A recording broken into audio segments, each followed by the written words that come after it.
बाद South Col camp के लियाहट और बिस्सा हमें मिलने नीचे उतर आए और हम सब साउथ कोल पर जैसी भी सुरक्षा और आराम की जगह उपलब्ध थी उसी पर लौट आए। साउथ कोल पृथ्वी पर बहुत अधिक कठोर जगह के नाम से प्रसिद्ध है। इसको अंडरलाइन कर लीजिए क्योंकि आ सकता है वन वर्ड में कि पृथ्वी पर सबसे कठोर जगह कौन सी है।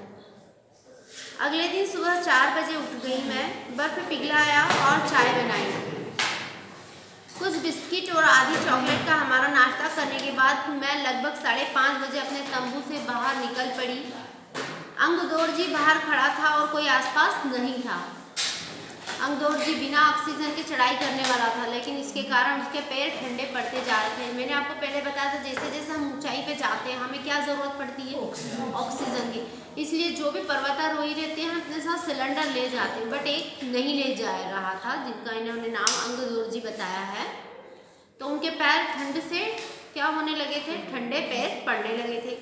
ऊंचाई इसलिए वह ऊंचाई पर लंबे समय तक खुले में और रात्रि में शिखर कैंप पर नहीं जाना चाहते थे। इसलिए उसे या तो उसी दिन चोटी तक चढ़कर साउथ पोल वापस आना था अथवा उनके प्रयास को छोड़ देना था। यानी वो चाहते थे कि एक ही दिन में मैं कहाँ पहुँच जाऊँ, साउथ एवरेस्ट चढ़ के और वापस फटाफट आ जाऊँ, क्योंकि उनके पास सिलेंडर नहीं था। वह तुरंत ही चढ़ाई शुरू करना चाहते थे और उनसे पूछने पर पूछा क्या मैं उनके साथ जाना चाहूँगी। एक दिन ही में साउथ पोल की चोटी तक जाना और वापस आना बहुत कठिन काम था। इसके अलावा यदि अंगदौर जी के पैर ठंडे पड़ते तो उन्हें लौट कर आने में भी जोखिम था। यदि पैर ठंडे पड़ गए यानी पैर नहीं उठ पा रहे हैं इतनी ठंडी में, तो हम वापस नहीं आ सकते। मुझे फिर भी अंगदौर जी पर विश्वास था और साथ साथ में आरोहण की क्षमता और कर्मठता के बारे में भी आश्वस्त थी। अन्य कोई भी व्यक्ति इस समय साथ चलने के लिए तैयार नहीं था। सुबह 5:30 बजे कौन चलने को तैयार होगा। सुबह 6:20 पर जब अंगदौर जी और मैं साउथ पोल के लिए बाहर निकले तो दिन ऊपर चढ़ा आया, यानी सूर्योदय होने लगा। हल्की हल्की हवा चल रही थी लेकिन ठंड भी बहुत थी। मैं अपने आरोही उपस्कर में काफ़ी सुरक्षित और गर्म थी। उन्होंने सारी सिक्योरिटी के साथ जो कोट वगैरह गर्म रहते पहन के चढ़ रहे थे तो उनको गर्मी लग रही थी, ठंड नहीं लग रही थी। हमने बगैर रस्सी के चढ़ाई की। अंगदौर जी एक निश्चित गति से ऊपर चढ़ते गए और मुझे भी उनके साथ चलने में कोई कठिनाई नहीं हुई। जम्मू में बर्फ की सीधी व ढलाऊ चट्टानें इतनी सख्त और भुरभुरी थी मानो शीशे की चादरें बिछा रखी हो। बर्फ हटाने के फावड़े का इस्तेमाल करना ही पड़ा और मुझे इतनी सख्ती से फावड़ा चलाना पड़ा जिससे कि उस जमे हुए बर्फ की धरती को फावड़े के दांत काट सके। मतलब फावड़े से उस बर्फ को काट कर अलग करना। क्या हुआ, मैंने उन खतरनाक स्थलों पर हर कदम अच्छी तरह सोच समझ कर उठाया। 2 घंटे से कम समय में भी हम शिखर कैंप पर पहुंच गए। अंगदौर जी ने भी मुड़कर देखा और मुझसे कहा कि क्या मैं थक गई हूँ। मैंने जवाब दिया नहीं, जिसे सुनकर वे अधिक आश्चर्यचकित और आनंदित हुए। उन्होंने कहा कि पहले वाले दल ने शिखर कैंप पर पहुँचने में 4 घंटे लगाए और यदि हम गति से चलते रहे तो शिखर पर दोपहर 1 बजे तक पहुँच जाएंगे। लहाटू हमारे पीछे पीछे आ रहा था और हम दक्षिणी शिखर के नीचे आराम कर रहे थे तो हमारे पास पहुँच गया। थोड़ी थोड़ी चाय पीने के बाद हमने फिर चढ़ाई। चाय पीने से शरीर में क्या आ जाती है, गर्मी, और उन्होंने फिर चलना चालू कर दिया।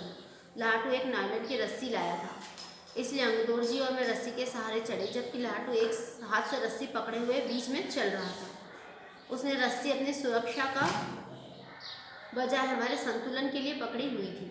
लट्टू ने ध्यान दिया कि मैं उन ऊंचाइयों के लिए सामान्य आवश्यक 4 लीटर ऑक्सीजन की अपेक्षा लगभग 2.5 लीटर ऑक्सीजन प्रति मिनट की दर से लेकर चल रही हूँ। मेरे रेगुलेटर पर जैसे ही उसने ऑक्सीजन की आपूर्ति बढ़ाई मुझे महसूस हुआ कि सपाट और कठिन चढ़ाई भी अब आसान लग रही।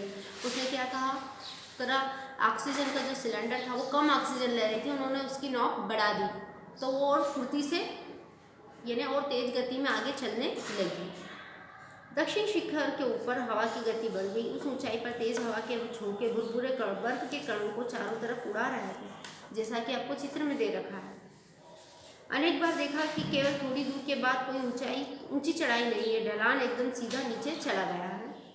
मेरी सांसों मानो रुक गई। मैंने विचार खोला कि सफलता बहुत नज़दीक है। 23 मई 1984 के दिन दोपहर 1:07 पर मैं एवरेस्ट की चोटी पर खड़ी थी। कब थे वो, इसको भी आप अंडरलाइन कर लीजिए। 23 मई 1984 के दिन दोपहर को 11:07 पर, और वो एवरेस्ट की चोटी पर पहुंचने वाली भारत की प्रथम महिला बनी।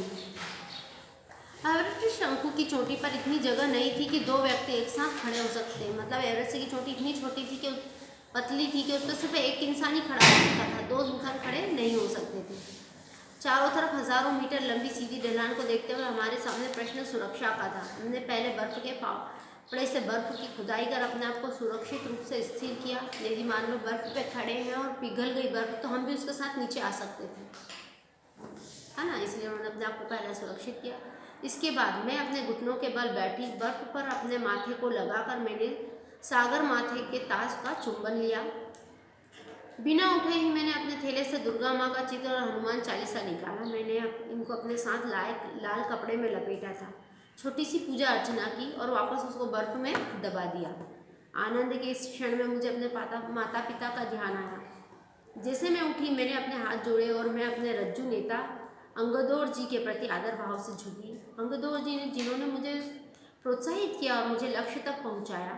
मैंने उन्हें बिना ऑक्सीजन के एवरेस्ट की दूसरी चढ़ाई चढ़ने पर बधाई भी दी। उन्होंने बिना ऑक्सीजन सिलेंडर के एवरेस्ट की चढ़ाई कर ली थी। उन्होंने मुझे गले लगाया और मेरे कानों में फुसफुसाया, दीदी तुमने अच्छी चढ़ाई की, मैं बहुत प्रसन्न हूँ। कुछ देर बाद सोनम पुलजर पहुंचे और उन्होंने फोटो लेने शुरू कर दिए। इस समय तक लाटू के ने हमारे नेता को एवरेस्ट पर हम चारों के होने की सूचना दे दी। तब मेरे हाथ में वॉकी टॉकी दिया गया। कर्नल खुल्लर हमारी सफलता से बहुत प्रसन्न थे। मुझे बधाई देते हुए उन्होंने कहा, मैं तुम्हारी इस अनूठी उपलब्धि के लिए तुम्हारे माता पिता को बधाई देना चाहता हूँ। वे बोले कि देश को तुम पर गर्व है और अब तुम संसार में वापस जाओगी जो तुम्हारे अपने पीछे छोड़े हुए संसार में से एकदम भिन्न है। मीन्स यदि वो संसार में आगे बढ़ी, ऊपर चढ़ गई, भारत की पहली महिला बनी, अब वो वापस नीचे उतर के आई जब हमारे पास, तो क्या हुआ, हमें उनसे प्रेरणा मिल रही है कि हमें भी ऐसा अच्छा काम कर सकने चाहिए, और वही क्यों नहीं, हम दूसरे काम भी कर सकते हैं। बेटा बंद कर दीजिए।